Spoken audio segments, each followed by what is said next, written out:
media platforms or not. Lajjnah are replying, as far as I know. Lajjnah are already replying on social media to allegations, but what I want to emphasize here is that whether it's a Lajjnah or a male member of the Jamaat, it's all about how well you can respond to certain things. So the push that we need is not only by replying to allegations. Because unless you've got something very unique that a pearl that you have found at the bottom of the Pacific Ocean, and you think this is going to just do the wonder and this is going to change everything, the rest of it is just the same. Unless you've got a very unique way of doing it, unless you've got something very unique and never before seen kind of thing, I don't think it's everyone's job. So where it's being replied to, liking it, reposting it, quote posting it, you're doing your bit. Even if you write Hazrat Mirza Ghulam Ahmad ki Jai, you're putting the name there. Because the issue at the moment is, the concern that Canada wrote to Hazrat Sahib was that when we search the name of the promised Messiah, the top few entries are non-Ahmadi ones. And that is what people see before coming to the Jamaati material. So something should be done about that. So it's all about posting the name of the promised Messiah ﷺ in the best possible way, wherever it is. You see articles, you come across an article, say in Al-Hakam or Review of Religions or in Al-Fazl for the Urdu audiences, and you think this is a wonderful answer to such and such allegation. You can post that on your Twitter account. I'm sure you can do something with it on Insta. So why should everyone sit and only wait to write something? Why invent the wheel all over again when it's right there? So look through the Jamaati literature. You'll pick up many gems on the way. And then start posting things out from there. Is going to be a great, great contribution towards your role in social media. So, it's just a matter of keeping your eyes open, looking for the right type of allegations written and published by the right type of people, right type of, as in, like the gentleman mentioned, people who are trained to do that, and posting it out, taking a paragraph out of it, making a slide out of it, tweeting it, or doing something with it, giving reference or giving a link to the original work, and trying to drive the traffic towards a certain article. So I think before we think about producing more or creating content, as they say, we should always see what we've got in store and what we can churn out from there, or give out, or hand out, or dish out from there. So we'll be increasing our own knowledge by reading those articles that the Jamaat publications are publishing. The authors, the people, like my brother said, who are trained to do it, they're writing, they're creating content, they're doing whatever they can. It's a matter of seeing how to transport it to the right type of audiences and how to work as a vehicle for that material that is there. Yes, sir. Even if you come without the camera, we know that you've been here before. Jazakumullah for the recognition.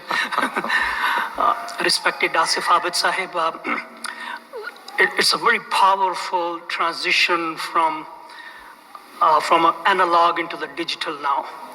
Many of us, those who are senior citizens of that age, we are not as efficient and proficient and knowledgeable for the digital and the social as the younger generation is. I think this is the time of a revolution that we are entering into the digital and social media, and that can play a very powerful role in our preaching and our conveying the message instantly and the proper message.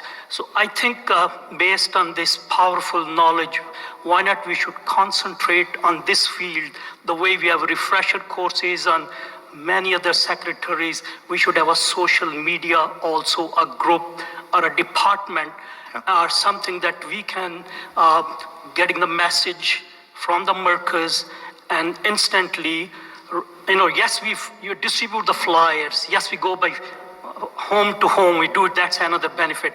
But at the same time, if you convey the message to more people through the social media and digital media, I think that would be also a very beneficial for us. So my humble suggestion is that we should a little bit concentrate more onto this group, call it somebody's social media group, and regularly Wonderful. have a meeting on this one and Thank you. focus on that. I do 100% agree with you.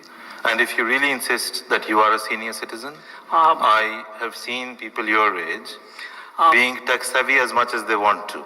I've seen them listening to ARY, cutting clips out of it, sending it all across to people even who don't want to hear them. Yes.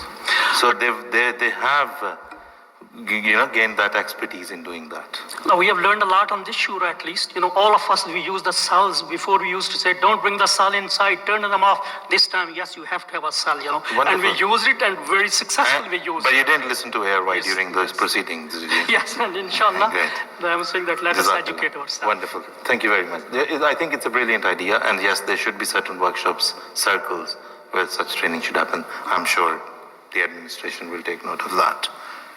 One question for Amir Sahib and then... Okay, great. And so there is something that Amir Sahib wants to say. I'll hand this over to him. Assalamu alaikum wa rahmatullah. A question has been asked which does not directly relate to social media. That is why I am attending to it. The question is, for every event, we are instructed to hold segregated event.